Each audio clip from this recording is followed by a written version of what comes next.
నవోదయ కాలనీలో మాధురి అనే వివాహిత ఆత్మహత్యకు పాల్పడింది. వివరాలు క్రైమ్లో.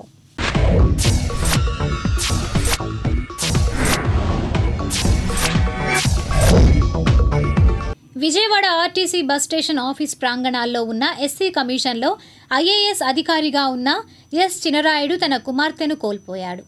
తాడేపల్లి నవోదయ కాలనీలో ఉండే ఈ కుటుంబానికి మాధురి అనే కుమార్తె ఉంది. ఈమె రాజేష్ నాయుడు అనే వ్యక్తిని కులాంతర వివాహం చేసుకుంది. పెద్దలు అంగీకరించి పెళ్లి జరిపించారు. తన కుమార్తెను పెళ్లైన 2 నెలల నుండి అల్లుడు రాజేష్ వేధించడం మొదలుపెట్టాడని తల్లిదండ్రులు అంటున్నారు. ఈ వేధింపులు భరించలేక మాధురి ఇంట్లోనే ఉరివేసుకుని ప్రాణం తీసుకుంది. ఈ సందర్భంగా మృతురాలి తల్లి మాట్లాడారు. మంగళగిరి డీఎస్పీ మురళీకృష్ణ కేసును పర్యవేక్షిస్తున్నారు. మా అమ్మాయి మాధురి సాహితీబాయిని ఎన్ రాజేష్ నాయుడు సన్నాప్ శ్రీరాములైన అతను అమ్మాయిని మోసగించి ఉద్యోగం ఉందని అన్ని విధాలుగా మోసగించి ఆమెను పెళ్లి చేసుకోవడం జరిగింది.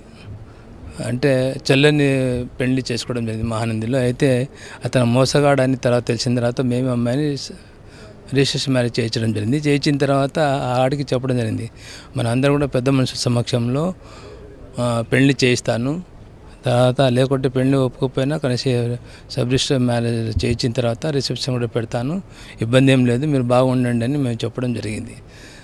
తర్వాత వాళ్ళతో పాటు పంపడం జరిగింది. తర్వాత పోయిన తర్వాత ఒక 2 months తర్వాత నేను కూడా పోవడం జరిగింది. అప్పటికి వాడు వాళ్ళ ఇంట్లో 1 నెల 10 రోజులు ఇంకో ఇంట్లో నిందాలో కొంత వాళ్ళ బంధువుల ఇంట్లో దగ్గర పెట్టడం జరిగింది. ఒక ఇంట్లో పోయిన తర్వాత వాళ్ళ అక్క ఇంట్లో పోతే వరిష్ఠగా ఉంటే ఎటువంటి అమ్మాయిని తీసుకొచ్చి ఈ పరిస్థితులు పెడతావా అని వాళ్ళకు చెప్పి రావడం జరిగింది. తదుపరి వాళ్ళు కర్నూలుకు పోవడం జరిగింది. తర్వాత అక్కడ పోయినప్పటి నుంచి అతను పోయే ముందు అమ్మాయి డబ్బును బంగారం తీసుకోపోవడం కూడా జరిగింది. అదంతా అయిపోయిన తర్వాత అతను మళ్ళీ అమ్మాయిని వేధించడం, మానసికంగా వేధించడం జరిగింది. అంటే శారీరకంగా ఏం లేదు కానీ మానసికంగా మెంటల్ టార్చ్ పెట్టడం జరిగింది. పెట్టడంతో కూడా మామూలు పెట్టడం లేదు, అమ్మాయిని భయభ్రాంతాలకు గురి చేశారు. ఇటువంటి విషయాలు బయట ఇక్కడ చెప్పినామంటే నిన్ను మీ తల్లిదండ్రులు కూడా దూరం చేసేశారు, నేనే నీకు దిక్కు, చంపేస్తానని రకరకాల వేధింపులు చేయడంతో మా అమ్మాయి మానసికంగా చేయడము, ఫోన్ చేయాలన్నా కూడా వాని పర్మిషన్ వాని సమక్షంలో మాట్లాడాలి. అయితే ఒకరోజు అనుకోకుండా అమ్మాయి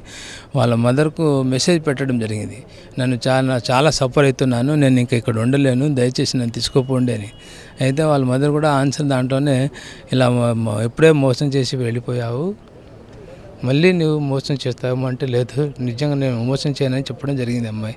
దాంతో వాళ్ళ మదర్ పోయి తీసుకురావడం పోతే అక్కడ గొడవ జరిగితే అప్పుడు పోలీసులు ఎంటర్ అయిపోయి పోలీస్ స్టేషన్లో కూడా పోతే అమ్మాయి స్వయంగానే పోలీసులు కూడా రిటర్న్ రాయడం జరిగింది. వాళ్ళు చెప్పడం జరిగింది వాళ్ళ సమక్షంలోనే, వీడు నాకు మోసం చేసి ఉద్యోగం ముందు తీసుకొచ్చాడు, కానీ వచ్చిన 6 నెలల నుంచి 1 నెల కూడా వాడు 5,000 కూడా సంపాదించిన దాఖలాలు లేవు, నీ వల్ల ఏం కాదు, నువ్వు నన్ను పోషించలేవు, నన్ను ఇబ్బంది పెడుతున్నావు చాలా వరకు అని ఊరికే చెప్పింది. అలా చెప్పేసి రావడం జరిగింది మా దగ్గర. వచ్చింది 2 months నుంచి. అలాగే అతనికి నిజమైన ప్రేమ వచ్చిన తర్వాత కూడా అతనికి నా మీద అసలు నిజమైన ప్రేమ లేదు, నాకు మోసం చేశాడు, అట్టడితో మన సమాజం ఉంచకూడదు, నాకు చాలా హరాస్ చేశాడు, మెంటల్గా చాలా టార్చర్ పెట్టాడు, కాబట్టి నాకు జ్ఞానోదయం వచ్చిందని ఆమె అప్పటి నుంచి అలాగే ఉంది. మళ్ళీ 1 month అయిన తర్వాత కూడా కనీసం వానికి ఏమా అంటే లోన్లీగా ఫీల్ అయ్యి ఉంటే ఏంది అంటే, వాడు కనీసం నన్ను ప్రేమించి పెళ్లి చేసుకునే తోడు కనీసం రాను కూడా రాలేదు, రావడానికి కూడా వాని మనసు ఒప్పలేదు. పెద్ద మనుషుల దారి ఉన్న వాళ్ళతో రావచ్చు కదా, మనం గొడవపడం కదా, అయినప్పుడు రాలేదు, అని మోసం చేశాడు. వాడు కేవలం డబ్బులు కొరికే ఉన్నాడు, మోసగాడు, అట్టడితో సమాజం ఉంచకూడదని ఆమె అలాగే ఉంటూ ఎప్పుడు బెంగపడుతూ ఒంటరిగానే ఉంటూ ఆమె ఏమనుకుందో ఏమో నిన్నటి దినము ఆమె అంతకు ఆమె బాత్రూంలో స్నానానికి పోయి బెడ్రూమ్ బాత్రూమ్ అటాచ్ ఉంటే దాంట్లో ఊరేసుకొని చనిపోయిందండి. సరే అడుగు ముందుకు వేయను, అసలు వాటితో వెళ్ళను అని చెప్పేసి అన్నాను. సరే ఓకే ఇప్పుడైనా మంచిగా ఉండంటే, ఇంకా అప్పటి నుంచి బాగానే ఉందండి.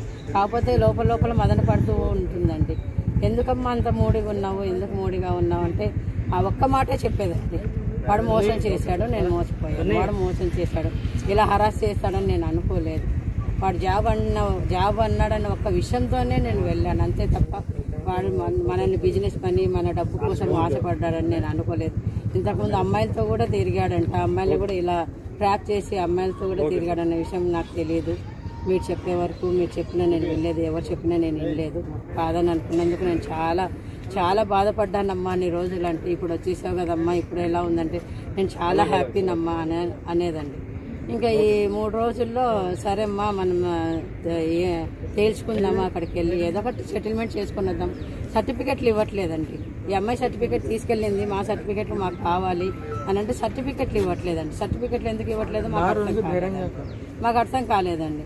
సరేలే అని వాళ్ళ డాడీ ఏమన్నారంటే, సర్లేమ్మా నెక్స్ట్ వీక్ హాలిడే పెట్టుకొని లీవ్ పెట్టుకుని వెళ్దాము, నువ్వు స్ట్రాంగ్గా ఉండు, లీవ్ పెట్టుకొని మన సర్టిఫికెట్లు మనం తెచ్చుకుందాము, ఏముందో సెటిల్మెంట్ చేసుకొని వద్దాము అని అన్నారండి. సరే డాడీ అందండి.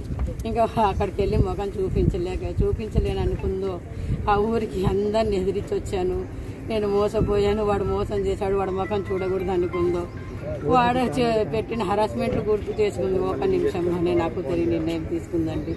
మాతో ఒక మాట కూడా చెప్పలేదండి. చక్కగా లేచిందండి, అన్ని పనులు చేసుకుందండి, ఫ్రెష్ అప్ అవుతానని చెప్పేసి వెళ్ళిందండి. బెడ్రూమ్లోకి వెళ్ళి డోర్ వేసుకుంది తప్ప మళ్ళీ తిరిగి రాలేదండి.